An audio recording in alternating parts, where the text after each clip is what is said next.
Hey guys, it's Wi-Fi Toaster, and today I just wanted to talk about a few things about PvP, I guess. I have a few things I want to specifically talk about, but I have been playing this game for about a week and a half now. Well, pretty much everyone who started day one has. And I have had the chance to get a character up to level 80 and do some PvP.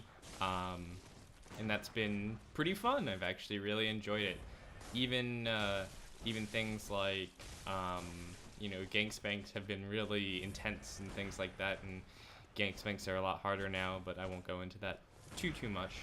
The first thing I really wanted to talk about in terms of PvP and stuff is I wanted to talk about PvP locations, because at the moment the only two really good spots to get PvP are in the Nightmare Frontier area, I think. Nightmare Frontier, something like that. And then another area near the where the second to last boss fight is. So those are really the only two areas, and sometimes you get people trying to PvE, and in previous Souls games, like in Dark Souls 1, a lot of PvP took place in the Burg, the Undead Burg, because that was like an early area in the game, but you were really high level, so you couldn't invade lower levels. You'd only invade other high levels who were going through that area. So basically it meant that you were going to PvP someone. And then in Dark Souls 2, a lot of PvP took place in Hyde's Tower. I mean, there were some endgame areas that people PvP'd into, but those locations were chosen so that you could get people who were just doing PvP. But now it's kind of hard because sometimes you'll get PvE people and stuff like that. Now, one solution that I sort of came to the conclusion that would be good to fix this problem, and actually a few other uploaders have come to this conclusion as well. I was talking to a friend, Royal Sentinel, on Twitter. He's another uploader, and I'll make sure to link him in the description below. But we sort of both came to the conclusion that the best way to get a good location for PvP is by using Chalice Dungeons. And in case you don't know, Miss Skymax, who I will also link in the description, released a video a few days ago showing that you can make a Chalice Dungeon through the Chalice Dungeon making system thing. And in that dungeon, you can PvP in it. People can invade that dungeon. Now, that dungeon has a specific code, and if you share that dungeon publicly with other people, then they can also use that dungeon. If you and them are both in the same dungeon at the same time, you can connect with each other in PvP. So this is a way to do organized PvP. You have, if you want to fight someone specifically, you say, I'm going to make this Chalice Dungeon. Here's the code. You go to this Chalice Dungeon and ring your Sinister Bell, and that's how we're going to PvP. Now, what me, Royal Sentinel, and I think even Judas was talking about, but I don't want to include anyone who I didn't know for sure was in this discussion, but, we were sort of all talking about, like, having some of the bigger uploaders, like Oro Peeve and maybe even like Mr. I Won't Forget and stuff, create Chalice Dungeons that will be promoted as sort of like the PvP Chalice Dungeon. So we'd just share this code, this one single code with everyone, and everyone who wanted to PvP would go to that specific Chalice Dungeon and PvP. So this is a pretty interesting idea. I really like it because that means like the PvP community gets to make and choose a location specifically for PvP. You're not going to get PvE people, you're going to get specifically people who want to PvP, and it's really, really cool. And of course, everyone can make Chalice Dungeons and have their own PvP rules or whatever, and streamers can make their own Chalice Dungeons for fighting, people in the stream and stuff like that, and I'll probably make my own Chalice Dungeon to do Battle of the Builds later on, and things like that. So that's pretty cool. Yeah, and I do still plan on continuing Battle of the Builds for Dark Souls, or for Bloodborne. Yeah. Anyway, that got me a little off topic for a second, but I think that's a pretty cool idea. Hopefully, one of the larger uploaders like Peter or something like that will make a chalice dungeon and promote it, and then, you know, we can all promote it and, you know, make sure it gets on Reddit and the wiki and stuff like that, so everybody knows that we go to this I almost said chalice dungeon, and we PvP there, and that'll be really, really cool. And I think that's a really amazing option for finding PvP location. That'll be really, really cool. The other thing I want to talk about, which is really kind of like a big split in the community right now, is the topic of healing. A lot of people are either really, really upset by the healing system in this game, or they think that the healing system is fine. For me, my opinion is, at this moment, based on my experience in PvP as it has happened so far, the healing system seems to be balanced. It can, I will say, can be annoying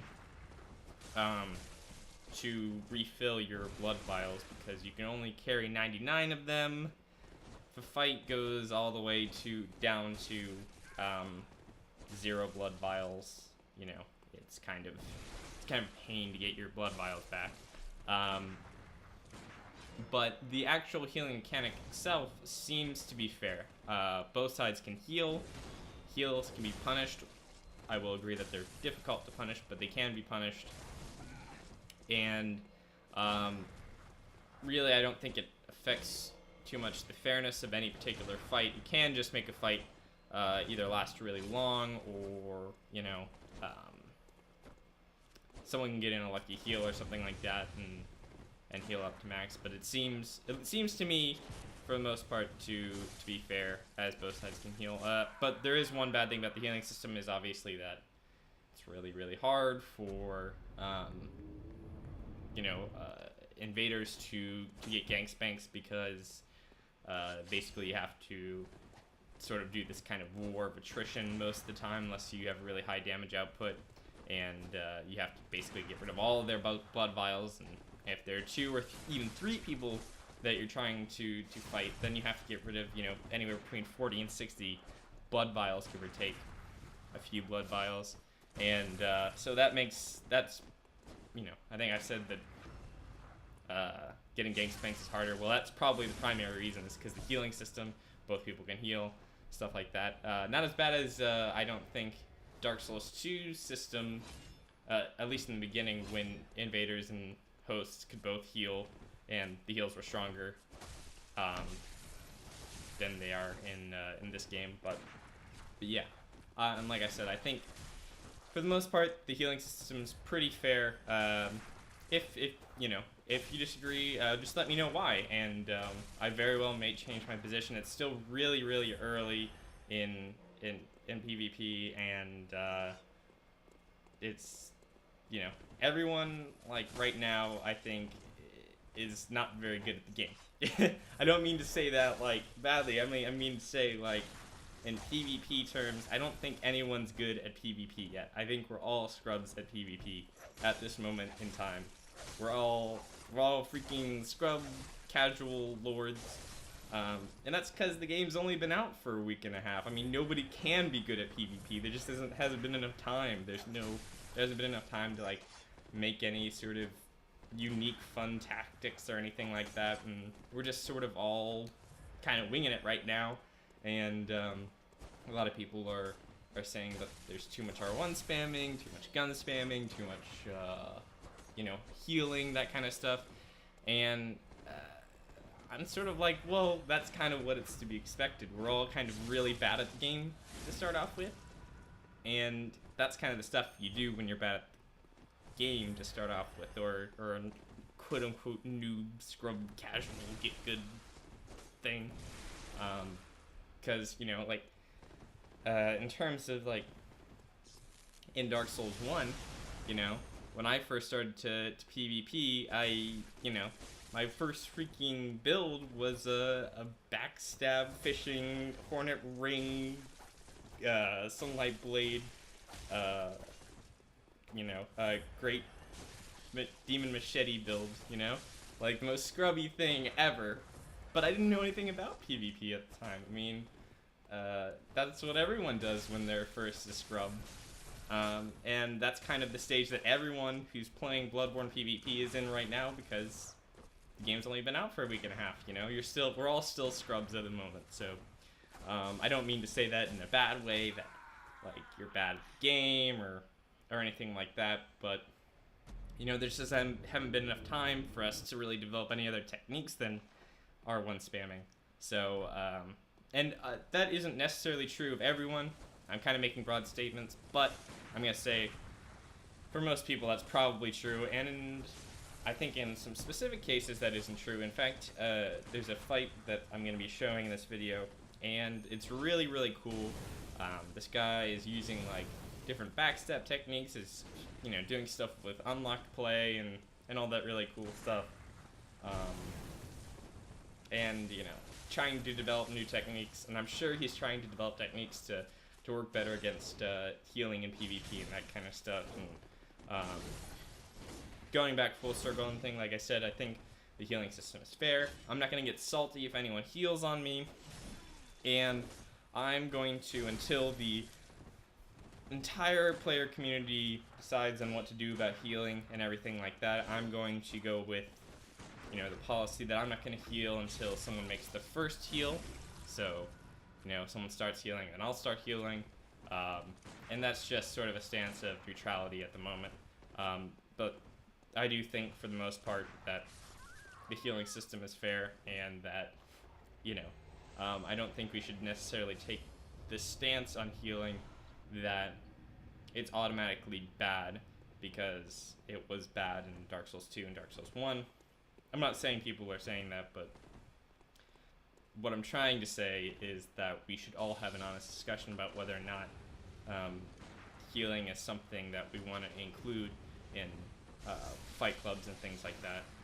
So, like I said, just something to consider, something I definitely think we should talk about, and I'm really interested into knowing what everyone thinks. So sorry about that crazy healing scrub rant thing. I think that's probably the only rant I've ever done, but there you go. First time for everything. The last little thing I wanted to talk about before ending this video is I want to talk about the soul level meta. Right now, the meta has been set at 100. I'm at level 80 right now, and I definitely think I could use a few more points and a few more things. So it seems like level 90 to level 100 seems to be a pretty solid meta for, sorry about that, Bloodborne. It seems pretty good. Lets you have 1 or 2 stats at the soft cap, and which the soft cap is the place where your increase in damage from upping stat goes down. So so you can have 2 stats at the soft cap, and you can have a pretty decent amount of vitality and endurance. So quality builds can be viable. Arcane builds can be viable. There's some issue with arcane builds because a lot of their spells are super weak. I've tried out a few of them. They waste your quick silver bullets. That's another sort of argument for letting healing, because the mage builds are going to need bullets, and in order to get more bullets, they're going to need to use more blood vials to get more blood bullets in a particular fight. So another argument pro healing is sort of to help out the arcane builds, because I imagine they're going to struggle quite heavily, because there really aren't that many good spells. I think you'll see that, like, a lot of people's spells hardly do any damage. I think they do less damage than really a gun would do, so they're sort of wasting bullets and instead of just like shooting you with a gun or something like that. So it's definitely a little bit rough for the arcane builds, which is another pro healing thing. Anyway, soul level meta seems fine. Sorry to keep going back to the healing thing, but it's a big divisive topic, and it's something we really need to think about, talk about, and really consider. So anyway, that's all I really have to talk about. Let me know what you guys think. what your opinions are, all that kind of stuff. Hopefully the big rant part in the middle wasn't too bad. I'm sorry about that, I guess. I don't know, whatever. I hope you guys enjoyed this video nonetheless, and I'm eager to see what your guys' comments are. So I'll see you guys next time.